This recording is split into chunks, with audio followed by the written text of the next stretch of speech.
भारत का अधिकांश भाग पानी की कमी के खतरनाक दौर से गुजर रहा है। देश के 90% गांवों में आज भी पानी को जमीन से खींचा जा रहा है। चिंता की बात यह है कि ग्राउंड वाटर रिचार्जिंग को लेकर राष्ट्रीय स्तर पर कोई ठोस योजना है ही नहीं। Indira Gandhi institute of development research के मुताबिक रोजाना तकरीबन 85 लाख पंप देश भर में करोड़ों लीटर पानी धरती की कोख से निकालते चले जा रहे हैं। भारत के सुइसाइड कैपिटल विदर्भ में ग्राउंड वाटर यानी भूजल तेजी से खत्म हो रहा है। पिछले 10 सालों में ये 30 से 90 मीटर तक गिर चुका है। यही हालत है राष्ट्रीय राजधानी दिल्ली की। यहाँ पिछले एक दशक में ग्राउंड वाटर का स्तर 4 से 9 मीटर नीचे गिर चुका है। 500 फूट 1200 फूट 900 फूट जमीन में काणा पाड़ी पाड़ीने 25-25 हजार वर्ग જૂનું પાણી ખેંચવા માટે કામ કર્યું છે। કેટલા દિવસ સુધી અંદરથી પાણી નીકળ્યા કરશે? દર વર્ષે બોર ફેલ જાય, કોઈનો 2 વર્ષે ફેલ જાય, કોઈનો 4 વર્ષે ફેલ જાય। ખેડૂતે જે મૂડી નાખી હોય એ પણ પાણીમાં જાય। એનો કોઈ ઉપાય ખરો કે નહીં? बातों ना बड़ा करे न चाले, काम करी बताओ पड़े। एक समय था जब गुजरात में कम से कम 4000 गांव को टैंकर्स के जरिए पानी पहुंचाना पड़ता था। आज जल क्रांति के युग में गुजरात का लगभग हर गांव टैंकर मुक्त हो चुका है। आखिर ये करिश्मा हो कैसे गया? गुजरात भर में युद्ध स्तर पर चेक डैम बनाए गए और बनाए जा रहे हैं। चेक डैमों का डिजाइन कुछ ऐसा होता है कि नदी को जगह जगह रोक दिया जाता है। इससे पानी भारी मात्रा में एक ही जगह इकट्ठा होने लगता है, लिहाजा ग्राउंड वाटर रिचार्ज हो जाता है। गुजरात में सन 2001 और 2006 के दरमियान 1,10,000 चेक डैम बनाए गए। गौरतलब है कि आजादी से लेकर सन 2001 तक केवल 4,000 चेक डैम बनाए गए थे। आ 45 वर्ष में कांग्रेस शासन में आखा गुजरात में कुल 12,000 खेत तलावड़ी बनी है। सन 2003 और सन 2006 के दरमियान 1,37,000 खेत तालाबों को बनाया गया। गुजरात भर में सन 2001 और सन 2005 के बीच ग्राउंड वाटर का स्तर औसतन 4 मीटर ऊपर आ गया है। केवल नर्मदा के कारण नहीं हुई, उसके पानी के कारण नहीं हुई, मगर ये चेक डैम्स माइक्रो चीजें कर कर लोगों को इन्वॉल्व कर ऐसी चीज करना जो कि लोगों के हित में हो और वहां तक लास्ट आदमी तक पहुंचे। दक्षिण गुजरात में पानी ज्यादा मात्रा में है। यहाँ से पानी को सौराष्ट्र और कच्छ भेजने की योजना बनाई गई। बड़ी बड़ी पाइपलाइनों का जाल बिछा दिया गया।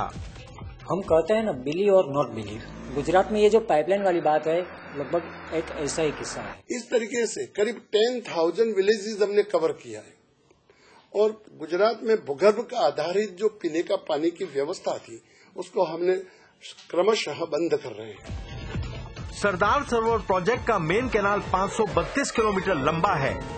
इसका 400 किलोमीटर भाग बनकर तैयार हो चुका है। इससे 4 लाख हेक्टेयर भूमि की सिंचाई और 4,000 गांवों को पीने का पानी पहुंचाया जा सकता है। सन 2001-2002 में पानी के एक बहुत बड़े संकट के दौरान नर्मदा का पानी कैसे निकाला गया, उसकी कहानी अद्भुत है। गुजरात सरकार ने एक फैसला लिया कि जो पहाड़ उसके बाजू में है, उस पहाड़ में विस्फोट करके सुरंग बनाई जाए और उस सुरंग में से इस पानी को अगर गुजरात राज्य में पहुंचाया जाएगा तो ये कितना अच्छा होगा। उन्होंने फैसला लेके विस्फोट करके सुरंगें बनाई और वहां पर 100 हार्स पावर के 60 पंप लगाए गए।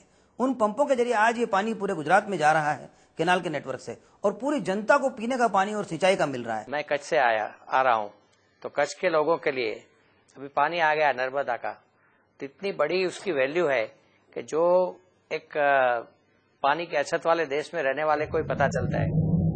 पानी की कमी होने पर गरीबी, बेबसी और मौत हमारा दरवाजा खटखटाने लगती है। ये है विदर्भ के किलिंग फील्ड्स।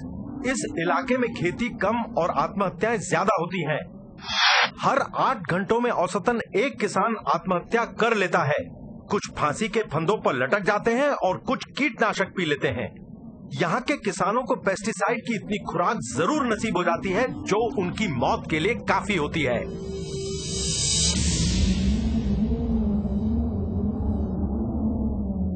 18 मई सन 2006 केंद्रीय कृषि मंत्री शरद पवार ने संसद को बताया कि सन 1993 और 2003 के दरमियान देश भर में 1,02,48 किसान आत्महत्या कर चुके हैं।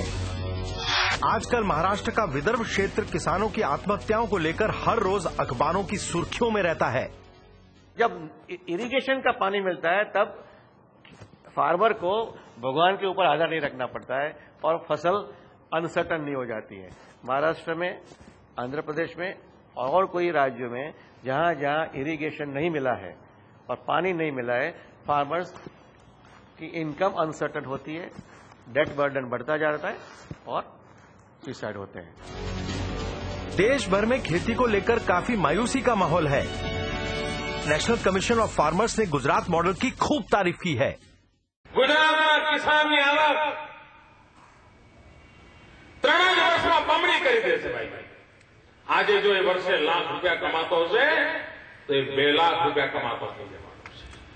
पहले मेरे को तो 50,000 की आवक होती थी और अभी तो उससे ज्यादा होकर 1.5 लाख की आवक हो जाती है। Whereas if you look at India, agriculture, where bulk of our people still derive their income from, in India is growing only at between 2 and 3.5%. Whereas in Gujarat, we have even maintained a double-digit growth in agriculture.